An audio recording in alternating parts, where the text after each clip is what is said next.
Assalamualaikum warahmatullahi wabarakatuh. Perkenalkan, nama saya Muhammad Ali Saputra dengan NIM F521211033 dari Prodi Sistem Informasi. Ya, di sini saya akan menjelaskan aplikasi toko lokal prat atau LPRAT menggunakan metode pengembangan waterfall dan UML. Adapun tahap-tahap analisanya dan desain implementasinya yaitu yang pertama ada kebutuhan fungsional. Kebutuhan fungsional ini menjelaskan proses yang akan diterapkan dalam sistem dan kebutuhan yang diperlukan sistem agar sistem tetap bekerja ataupun berjalan dengan baik serta sesuai dengan kebutuhan aktor yang ada pada aplikasi adalah konsumen atau pembeli, penjual atau admin, dan owner. Berikut daftar kebutuhan fungsional yang ada pada aplikasi ini. Yang pertama ada pembeli. 1. Pembeli dapat mencari dan melihat barang lokal prat yang diupdate ataupun yang ada di posting di aplikasi ini. Yang kedua, pembeli dapat mencari harga produk toko dari yang termurah hingga yang terupdate ataupun yang termahal di posting. Untuk penjual atau admin, yaitu pertama, penjual atau admin dapat menerima pesanan ataupun orderan. Yang kedua, penjual atau admin dapat mencatat pesanan customer-nya. Dan adapun kebutuhan non-fungsionalnya. Kebutuhan non-fungsional ini akan menjelaskan secara tidak langsung tentang kebutuhan-kebutuhan dalam fitur-fitur yang ada pada program. Berikut beberapa kebutuhan yang harus dipenuhi oleh program. Pertama, ada keamanan. Aplikasi bersifat privasi, oleh karena itu setiap pembeli yang ingin mengakses ke aplikasi harus mendaftar terlebih dahulu untuk menjadi member. Yang kedua, ada interface menarik. Interface pada aplikasi ini dibuat dengan desain yang sangat menarik dan sangat mudah dimengerti oleh setiap orang. Yang ketiga ada user friendly, yaitu cara penggunaannya yang mudah digunakan, dimengerti sehingga pelanggan dengan mudah untuk memilih. Yang keempat ada portability, yaitu aplikasi dapat digunakan di smartphone sudah terinstall aplikasi ini. Yang kelima ada informasi. Aplikasi ini memberikan informasi mengenai barang yang akan dijual kepada pembelinya dengan penjelasan yang lengkap. Oke. Untuk kedua, di sini saya akan menjelaskan data flow diagram atau DFD. Yang pertama, gambar DFD level 0. Ya, bersedat di gambar ini, admin akan memberikan data produk dan data member kepada sistem. Kemudian diproses di sistem dan mengembalikannya kepada admin. Sama halnya dengan admin, member di sini akan memberikan data pesanan dan juga data member. Kemudian sistem akan memprosesnya, kemudian mengembalikannya kembali kepada member. Ketika sudah selesai diproses di sistem ataupun sudah lengkap data-datanya, maka sistem akan memberikan data produk itu kepada pengunjung ataupun orang-orang yang akan membeli produk tersebut. Untuk gambar DFD level 1, di sini bisa dilihat admin di sini akan memberikan data produk, kemudian akan pengelolaan produk, kemudian jadi data produk dan jadi produk. Sama dengan halnya dengan admin, member sini juga hampir sama fungsinya dengan admin, yaitu dia akan memberikan data member, kemudian pengelolaan member dan jadilah member. Untuk pesanan di sini admin dan member bekerjasama untuk membuat suatu pesanan atau yang akan diberikan kepada pengunjung ataupun yang akan produknya akan dibeli. Di sini saya akan menjelaskan UML pada aplikasi yang saya buat, yaitu UML atau Universal Modeling Language adalah bahasa pemodelan untuk sistem atau perangkat lunak yang berparadigma atau berorientasi objek. Pemodelan atau modeling sesungguhnya digunakan untuk penyederhanaan permasalahan-permasalahan yang kompleks demikian rupa sehingga lebih mudah dipahami dan dipelajari. A atau use case diagram. Yang pertama ada use case diagram master. Aplikasi yang saya buat memiliki use case diagram master yang terdapat di dalamnya, yaitu use case produk, customer order, customer, dan payment. Bisa dilihat pada gambar di sini admin akan memberikan produk, customer order, customer, dan customer payment kepada customernya. Yang kedua ada use case diagram transaksi. Pada use case diagram transaksi ini terdapat use case delivery order dan surat jalan. Bisa dilihat di gambar di sini admin akan memberikan dua opsi, yaitu delivery order dan surat jalan kepada kurir yang akan membawa orderan atau pesanan kepada customernya.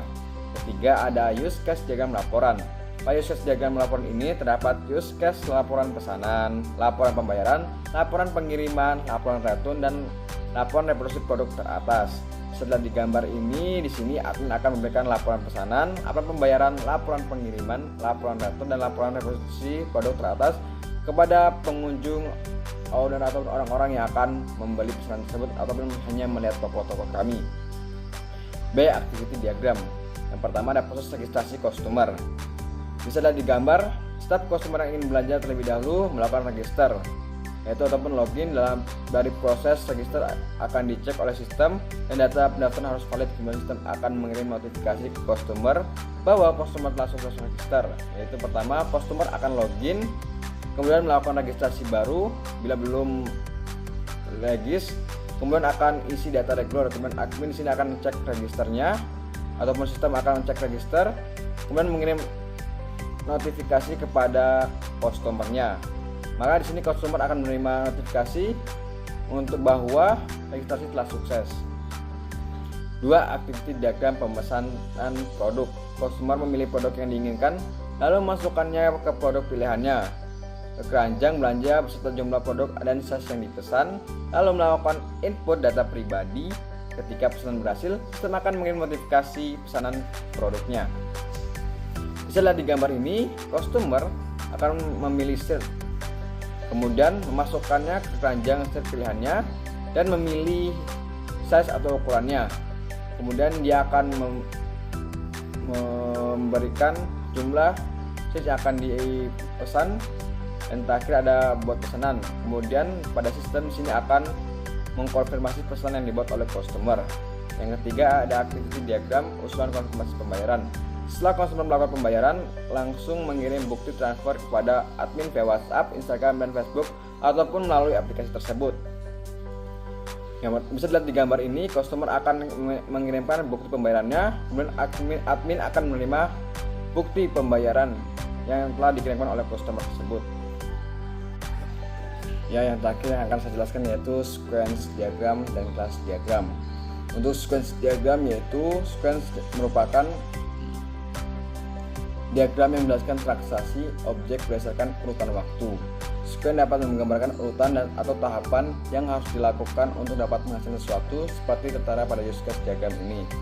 Bisa dilihat di sini sequence diagram login, yaitu di sini user atau customer harus login dengan memasukkan username ataupun password yang telah diberikan ataupun yang telah di setting sebelumnya yang telah diregistrasi kepada sistem ataupun admin.